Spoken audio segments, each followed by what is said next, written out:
For centuries, northern craftsmen turned softwood into a material so tough it could last 1,000 years in the harshest climates on Earth. They didn't use magic or modern chemicals. They used observation, patience, and the secrets of the land itself. Today we're resurrecting that exact method, not for a medieval longhouse, but for your own backyard survival projects.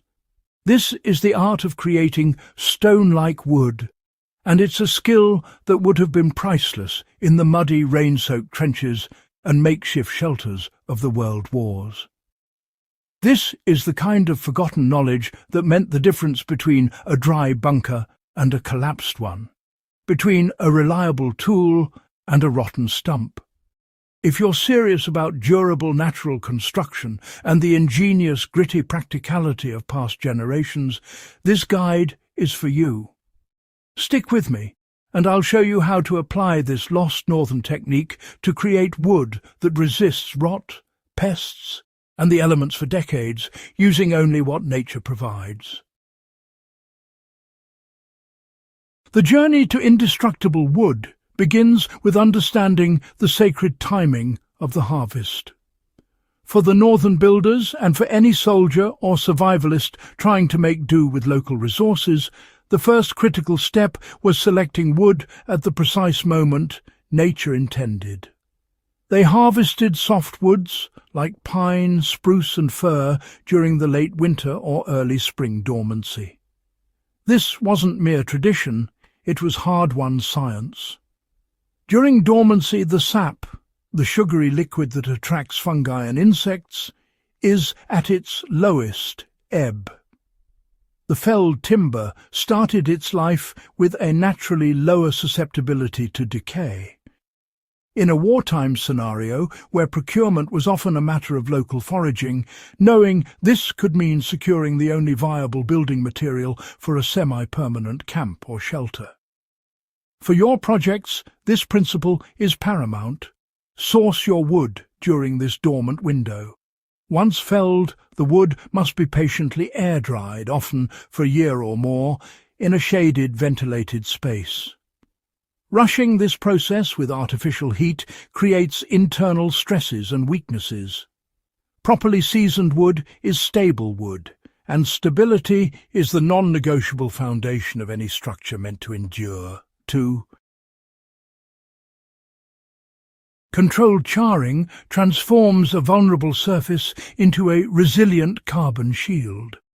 One of the most striking techniques these craftsmen used was the intentional, careful burning of the wood's surface.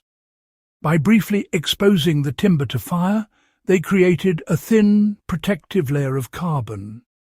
This charred shell acts as a remarkable barrier, repelling moisture, deterring wood-boring insects and starving rot-causing fungi.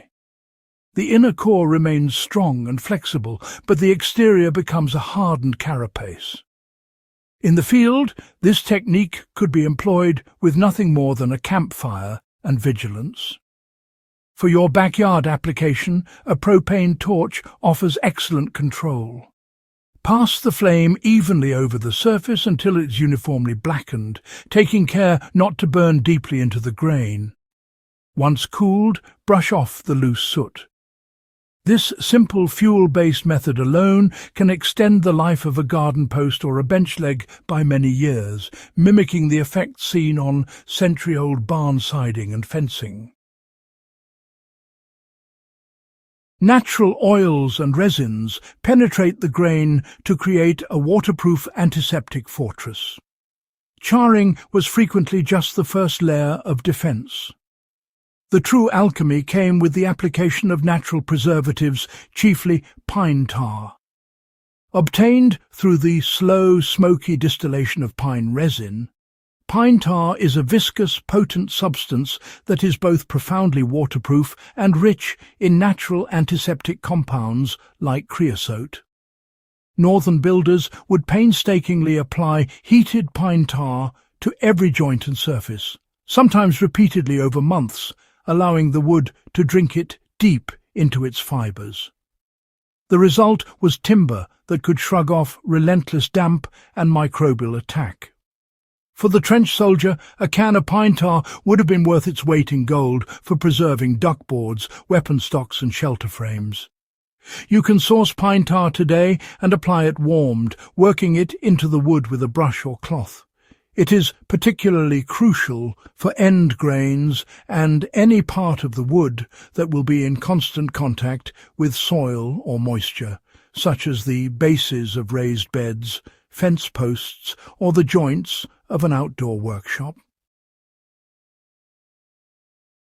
Intelligent joinery and design ensure that water is an invited guest, not a permanent resident. The northern method was never just about the material, it was a holistic philosophy of construction. These craftsmen were master strategists in the war against decay. They designed structures to shed water efficiently, using overlapping boards like clapboard siding, angled joints, and clever placement to prevent pooling.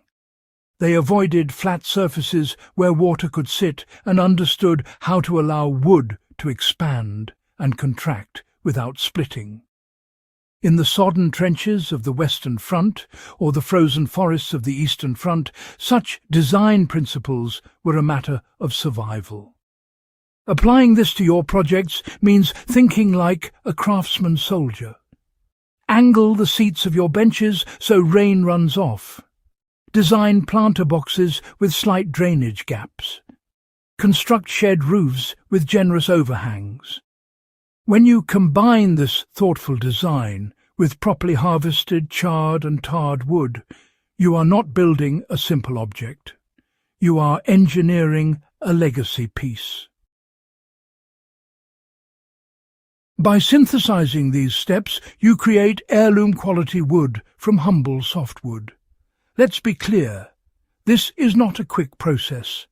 It is an investment in time and understanding, much like the meticulous preparations made by armies digging in for a long campaign. But the payoff is extraordinary. Imagine a backyard shed built with wood, harvested in winter, dried for a season, charred at the surface, treated with pine tar, and assembled with water-shedding joinery. That structure will outlast and outperform any assembly of pressure-treated lumber from a big-box store. It will stand as a testament to a slower, more profound wisdom. The same wisdom that kept a field hospital dry or an observation post intact through a brutal winter. This is the essence of practical history. It's not just about knowing what happened, it's about understanding how people solve problems with the materials at hand. The Northern woodcraft technique is a direct line to a mindset of resilience and ingenuity that was absolutely critical in the resource-strapped environments of both world wars. When you practice this method, you are doing more than woodworking. You are preserving a piece of human tenacity. You are ensuring that the knowledge of how to make things last, against all odds, does not fade from memory. If you found this deep dive into survival-grade craftsmanship valuable, then you belong here with us. Subscribe to the Warfront Survival channel and hit that notification bell.